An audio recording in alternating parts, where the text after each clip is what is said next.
Let's reevaluate. What happens if I leave people free without my judgment and I just simply observe?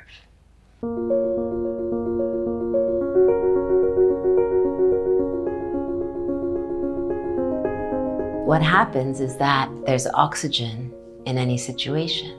What happens is imagine I'm holding a rope.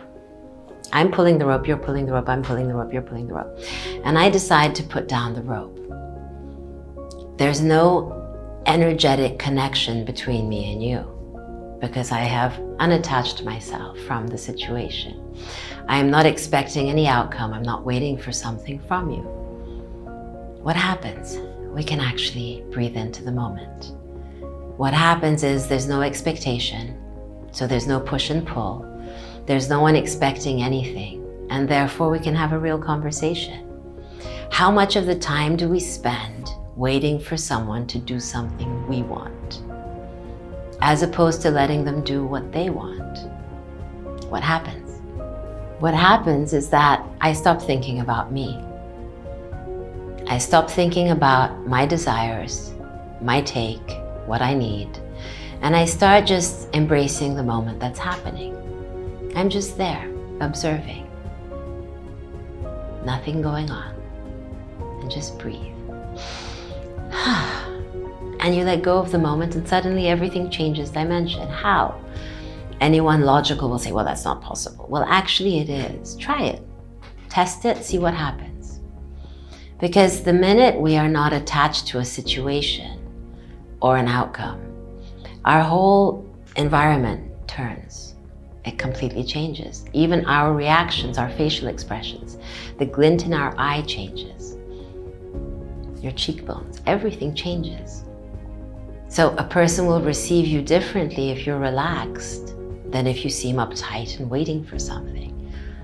Even in a couple or with parent and child, the minute that tension is diffused, everything can evolve. And so much of the time we wait for someone to do something we want and we nag and we give the cold treatment and we're passive aggressive and it's just no use to it. Let it go. Let it go. The best thing one can do.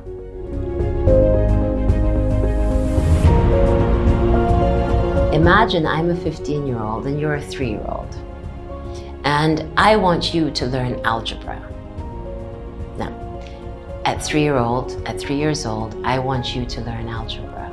Who's foolish in this situation? Me or you? I'm being silly because I'm insisting and I'm getting angry that you're not understanding algebra. But we're in different stations of life.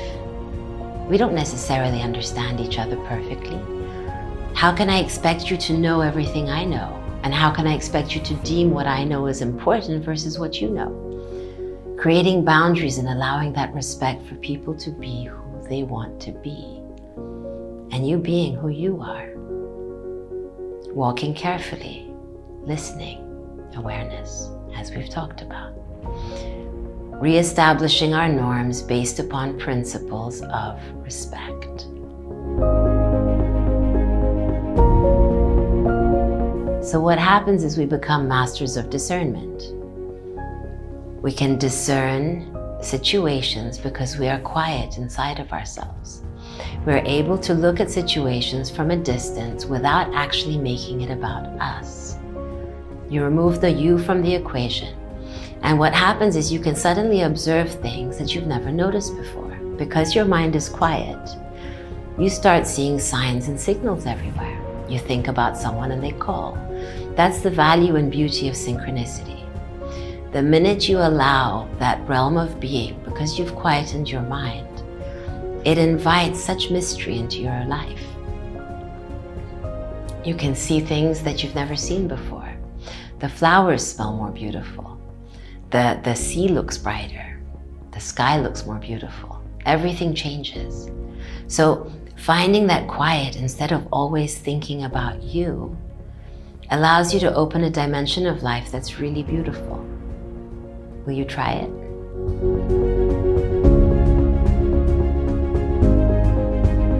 Let's take distance and be more sympathetic in our eye on people. Let's be sympathetic and actually change our perspective of what we're looking at. As we talked about the glasses, let's change glasses and see things from a different eye.